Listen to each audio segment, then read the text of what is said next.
Model consists of a cardboard box, two pipes on the top and a candle placed inside. अब अगर मैं इस incense stick को जलाकर इसका स्मोक इस पाइप के जरिए यहाँ बॉक्स के नीचे आएगा.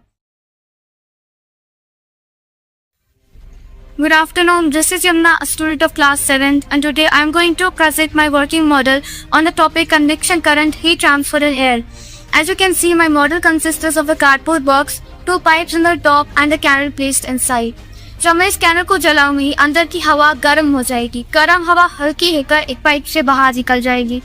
फिर जबकि बॉक्स के अंदर की जगह खाली है तो आप इससे बॉक्स के अंदर चली जाएगी, फिर से बाहर निकलेगी और ये साइकिल ऐसे ही चलता रहेगा. अब अगर मैं इस इंसेंस स्टिक को जलाकर इसका स्मोक इस पाइप के जरिए यहाँ बॉक्स के नीचे आएगा. बॉक्स में जो स्मोक आएगा तो बाहर की कोल्ड हवा बाहर आने की वजह से अंदर की जो हवा है वो गर्म हो जाएगी. अंदर की हवा हल्की होकर दूसरी पाइप से बाहर निकल जाएगी. अब ऐसे ही साइकिल कंटिन्यूअसली होता रहेगा.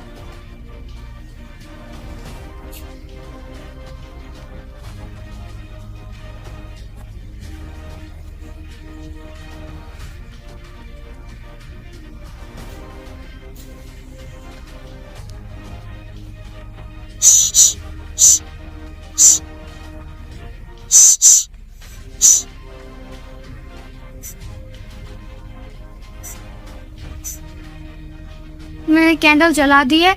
अब अंदर की जो हवा है वो गर्म हो गई. गर्म हवा हल्की होके एक पाइप से बाहर निकल गई. अब अगर मैं ये इंसेंस स्टिक जलाऊंगी और इस पाइप के पास रखूंगी तो इसका जो स्मोक है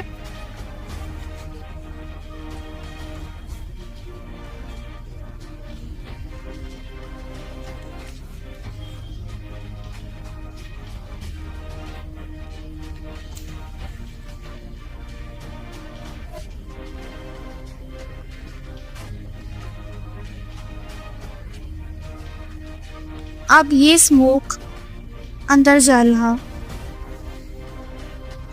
पाइप के थ्रू ये स्मोक बॉक्स के अंदर जा रहा है. बाहर की ठंडी हवा बॉक्स के अंदर चली गई. हवा अंदर गर्म हो गई और गर्म हवा हल्की होकर दूसरी पाइप से बाहर निकल गई. इसी के इस कंटिन्यूअस साइकिल को कन्वेक्शन करंट कहता है. हॉट एयर के बाहर हॉट एयर के अंदर जाने और कोल्ड एयर के बाहर आने के इस कंटिन्यूअस साइकिल को कन्वेक्शन करंट कहते हैं. इस मॉडल से प्रूव होता है hot air rises and cold air sinks. Thank you.